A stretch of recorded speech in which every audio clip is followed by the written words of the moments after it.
Hi viewers, welcome to our channel. Delhi liquor స్కామ్లో కవిత గారు arrest అయ్యి దాదాపు 5 నెలల నుంచి ఆమె జైల్లోనే ఉన్నారు. ఇప్పటివరకైతే బెయిల్ దొరకలేదు. ఇదిగో వస్తుంది అదిగో వస్తుందని చెప్పేసి వీళ్ళు ప్రచారం చేస్తున్నప్పటికీ ఇప్పటివరకైతే బెయిల్ అయితే ఇవ్వలేదు. అయితే ఇదే కేసులో ఉన్న మనీష్ సిసోడియా గారికి మాత్రం 15 నెలల తర్వాత బెయిల్ అయితే దొరికింది. ఇక ఇదే కేసులో ఉన్న కేజ్రీవాల్ గారికి కూడా బెయిల్ దొరకడం లేదు. హైకోర్టు బెయిల్ గ్రాంట్ చేసినప్పటికీ కింది కోర్టు బెయిల్ గ్రాంట్ చేసినప్పటికీ హైకోర్టు నిలిపివేయడం మనం చూసాం. అసలు ఏం జరుగుతుంది ఈ కేసులో? మరి కవిత గారికి బెయిల్ దొరికే అవకాశం ఉందా? ఎప్పటివరకు ఆమె జైల్లో అవకాశం ఉంది? ఎప్పుడు అసలు బెయిల్ దొరికి బయటకు వచ్చే ఛాన్సెస్ కనిపిస్తున్నాయి? ఇప్పుడు ఇదే అంశం మీరు డిస్కస్ చేయడానికి ప్రజెంట్ మనతో పాటు criminal court advocate VK Vijayalakshmi గారు వారితో ఒకసారి మాట్లాడదాం. నమస్కారం మేడం. కవిత గారు చూస్తాం దాదాపు 5 నెలల నుంచి కూడా తిహార్ జైల్లోనే ఉన్నారు ఢిల్లీ లిక్కర్ స్కామ్ కేసులో. ఆమెకు బెయిల్ దొరుకుతుందా లేదా అన్నది ఇప్పుడు ఒక క్వశ్చన్, ఒక చర్చగా కూడా మారిపోయింది. ప్రతిసారి వస్తుంది అనుకుంటున్నా కానీ రావట్లేదు. మరి ఎందుకు రావడం లేదు? మరి ఎప్పుడు వచ్చే అవకాశం ఉంది? అంటే ఇదే కేసులో ఉన్న మనీష్ సిసోడియా గారికి మాత్రం బెయిల్ వచ్చింది. మీరేం చెప్తారు మేడం? అదే మా దాంట్లోని A1 ఎవరు, A2 ఎవరు, A3 ఎవరు అవన్నీ చూసుకుని కోర్టు బెయిల్ శాంక్షన్ చేస్తుంది. కవిత గారికి రాదు అని ఏం లేదు, ఆవిడకి వస్తుంది బెయిల్. కాకపోతే వాటి కండిషన్స్ ఏమైనా ఉన్నాయా, ఆ కండిషన్స్ చూసుకుని సుప్రీంకోర్టు, హైకోర్టులు వాళ్ళ డ్యూటీస్ వాళ్ళ ప్రకారంగా వాళ్ళు బెయిల్ శాంక్షన్ చేస్తారు. బెయిల్ లేకుండా లేదు. ఎన్నో కేసుల్లో మనం చూసాం. ఇంతకన్నా పెద్ద పెద్ద హవాలా కేసులు కూడా బెయిల్స్ వచ్చాయి. కాకపోతే ఏంటంటే కొంత సర్టన్ పీరియడ్ అని ఉంటుంది. ఆ పీరియడ్ తర్వాత వాళ్ళకి కొన్ని ఎవిడెన్సెస్ కలెక్ట్ చేయడానికి, ఎందుకంటే వీళ్ళు కనుక బయట వెళ్తే ఎవిడెన్సెస్ని ఏమైనా తారుమారు చేస్తారా అనే డౌట్ కనుక కోర్టు వారికి ఉంటే వీళ్ళకి బెయిల్ డిలే చేస్తారు. ఓసారి 2 సార్లు 3 సార్లు కొట్టేస్తారు బెయిల్ పిటిషన్స్. తర్వాత వాళ్ళు ఏమైనా హెల్త్ గ్రీవియన్సెస్ ఏమైనా ఉన్నాయా, హెల్త్ ప్రాబ్లమ్స్ ఏమైనా ఉన్నాయా, అలాంటివి ఏమైనా పెట్టుకుని బెయిల్కి అప్లై చేస్తే బెయిల్ వచ్చే ఛాన్సెస్ 100% ఉన్నాయి. ఎవరిని పూర్తిగా అక్కడే పెట్టాలి అని ఏమి జైల్లోనే పెట్టాలి అని యావజ్జీవం కాదు కదా. సో కొద్ది రోజుల తర్వాత వాళ్ళకి బెయిల్ ఉంటుంది. కాకపోతే ఏంటంటే కొన్ని వాళ్ళకి రూల్స్ అండ్ రెగ్యులేషన్స్ ఉంటాయి. వాళ్ళు చేసిన నేరం ఏంటి, దాంట్లో వాళ్ళ ఛార్జ్షీట్లో ఏమేమి ఉన్నాయో ఆ ఎవిడెన్స్ ఏంటి, తర్వాత వాళ్ళు కలెక్ట్ చేసినవి ఏమేమి ఉన్నాయో అవన్నీ చూసుకోవాలి. అది చూసుకున్న మనం చెప్పుకున్నంత ఈజీగా ఉండదు అక్కడ. ఆ అడ్వకేట్కి, ఆ జడ్జెస్కి అవి తెలుస్తాయి. బయట వాళ్ళం మనం ఓన్లీ చెప్పుకోవడమే తప్ప ఎవరి ఈ వీళ్ళ కేసైనే కాదు, ఎవరి కేసైనా కూడా ఆ వాదించే అడ్వకేట్కి తప్ప వాళ్ళు ఏం వేస్తున్నారు అనేది అవతల వాదికి ప్రతివాదికి తప్ప వేరే వాళ్ళకి తెలియదు. సో ఇప్పుడు మనకి కూడా తెలియదు కదా, మనకు అందరికీ చూపించుకుని అందరికీ కాపీలు ఇయ్యరు కదా. కాపీ ఇస్తే మనం చెప్పేస్తాం ఈవిడికి వేళ బెయిల్ వస్తుంది లేకపోతే రేపు వస్తుంది అని, కానీ మనకు తెలియదు కదా. వాళ్ళు ప్రయత్నం చేసుకుంటే హెల్త్ ప్రాబ్లమ్స్ ఏమైనా ఉన్నా, ఆవిడ తర్వాత ఈ ఎవిడెన్సెస్ ఏమున్నాయో అవన్నీ మొత్తం క్లియర్గా ఎంక్వైరీ అయి ఉన్నా ఆవిడకి వచ్చే ఛాన్సెస్ ఉంది.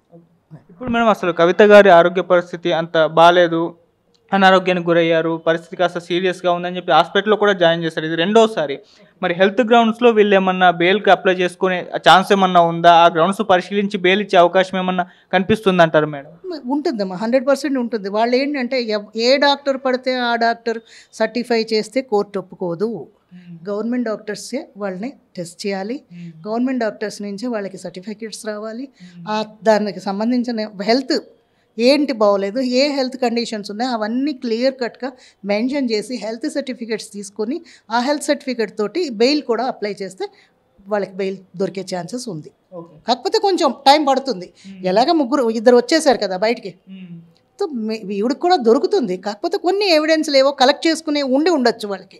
కొన్ని కీలకమైన ఎవిడెన్స్ కనుక ఉంటే అవి వాళ్ళు గ్యాదర్ చేసుకునేదాకా ఆమెను పెడతారు. తర్వాత ఆవిడని బెయిల్ మీద రిలీజ్ కావాల్సిందే.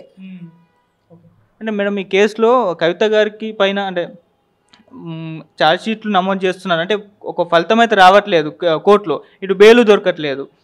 సో ఎందుకు ఇట్లా డ్రాగన్ అవుతూ ఉంది? అంటే ఒక కొలిక్ అయితే రావాలి కదా. చెప్తున్నాను కదమ్మా, కొలిక్కి రావాలి అని అంటే దాని ఎవిడెన్సెస్ కలెక్ట్ చేసుకుంటారు.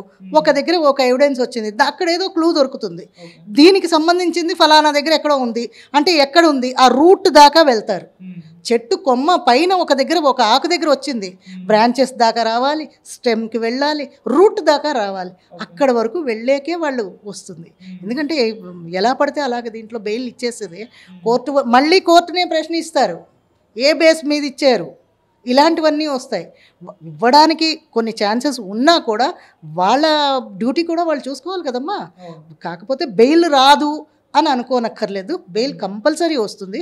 ఆవిడ హెల్త్ బాగోలేదని అని అంటున్నారు, ఆ హెల్త్ గ్రౌండ్స్ మీద కూడా పెట్టుకోవచ్చు, కంపల్సరీ వస్తుంది, రాదు అని ఏం లేదు. కాకపోతే వాళ్ళు ఎవిడెన్సెస్ కలెక్ట్ చేసుకున్నాకే, ఒకవేళ హెల్త్ బాగోలేదు అన్నా కూడా వాళ్ళే ట్రీట్మెంట్ ఇప్పిస్తారు. అలాంటి ఫెసిలిటీస్ కూడా సుప్రీంకోర్టు వాళ్ళే ఇస్తారు.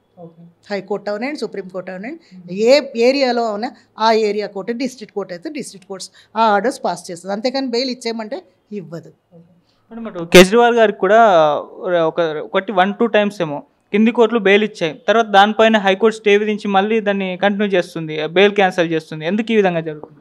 అంటే వాళ్ళ మీద కొన్ని ఎంక్వైరీస్ ఉంటాయి, వాళ్ళకి సంబంధించిన వేరే ఏవైనా ఉన్నాయనుకోండి, బెయిల్ వచ్చేసింది అంటే వీళ్ళు బయటకు వెళ్ళిపోవచ్చు. సో బెయిల్ వచ్చింది అని అనుకుంటా, బెయిల్ లేదు క్యాన్సిల్ చేస్తుంది అంటే కోర్టు ఆధీనంలో ఈ క్యాండిడేట్స్ ఉన్నారు అని అర్థం.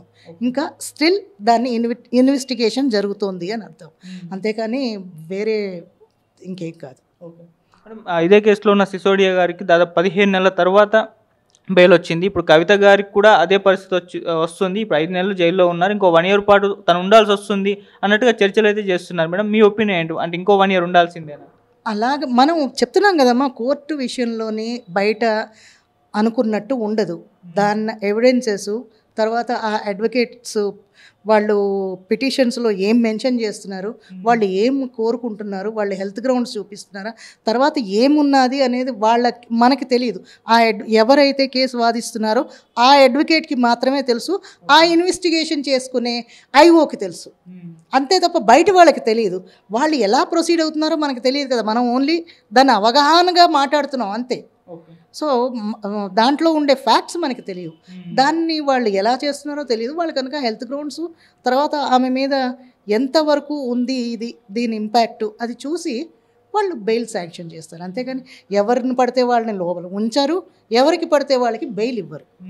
వాళ్ళ మీద కొన్ని ఉంటాయి, అవి ఏవైనా ఉన్నాయి, ఇన్వెస్టిగేషన్స్ ఏమైనా ఉన్నాయి, దాన్ని ఏమైనా గ్యాదర్ చేసుకునేది ఉంది అంటే వీళ్ళని బయటికి కనుక వదిలితే అవి ఏమైనా మిస్ అవుతాయేమో ఎవిడెన్సెస్, అందుకు ఆవిడని పెట్టి ఉండొచ్చు. ఇంత ఆవిడని ఇంకా సంవత్సరం పెడతారా 2 సంవత్సరాల అని అనలేము, రేపే ఆవిడకి బెయిల్ రావచ్చు. ఎందుకంటే డాక్టర్ సర్టిఫికెట్ని బట్టి ఇస్తారు, ఆవిడకి ఏంటి హెల్త్ ఇష్యూ ఉందో మనకు తెలియదు, ఆ హెల్త్ ఇష్యూని బట్టి ఆవిడకి బెయిల్ రావచ్చు.